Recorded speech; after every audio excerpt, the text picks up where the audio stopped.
রান্না করব পাবদা মাছের চচ্চড়ি। এর জন্য আমি আলু কুচি নিয়েছি, এর মধ্যে দিয়ে দিচ্ছি হলুদ গুঁড়া, পরিমাণ মতো লবণ, সাথে দিয়ে দেব ধনিয়া গুঁড়া আর একটু দিয়ে দেব জিরা গুঁড়া, পরিমাণ মতো মরিচ কুচি, পেঁয়াজ কুচি আর দেব টমেটো কুচি।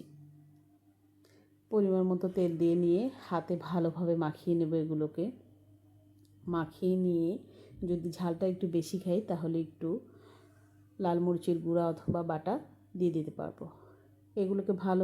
এগুলোকে ভালোভাবে হাতে মাখিয়ে এর সাথে দিয়ে দেব টমেটো কুচি আর ধুয়ে রাখা মাছগুলো নিয়ে নেব। এখন নিয়ে এগুলোকে ভালোভাবে আলতো করে মেখে নেব। মেখে নিয়ে পরিমাণ মতো পানি দিয়ে রান্নার জন্য চুলায় উঠিয়ে দেব। শীতের সময় টমেটো আলু কুচি দিয়ে এই মাছটা রান্না করলে ধনেপাতা দিয়ে খুব বেশি মজা হয়। যদিও আমি ধনেপাতাটা দিতে পারবো না, কারণ আমার হাজব্যান্ড পছন্দ করে না। আপনারা দিয়ে দিতে পারেন।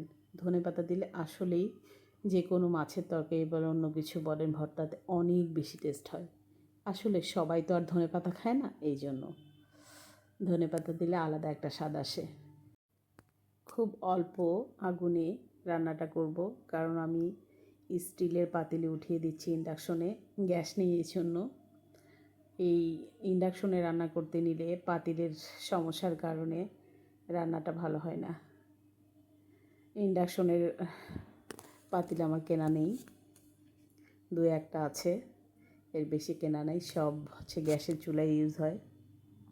ইন্ডাকশনের জন্য নতুন পাতিল কিনতে হবে, তারপরে মজা করে রান্না করতে হবে। যদিও ইন্ডাকশনে রান্না করে সুবিধা হয় না, গ্যাসে রান্না করেই সুবিধা হয়। যাই হোক, এখন মাছটা ভালোভাবে উঠিয়ে দেব রান্নার জন্য চুলায়। এই যে ইন্ডাকশনে উঠিয়ে দিলাম রান্নার জন্য।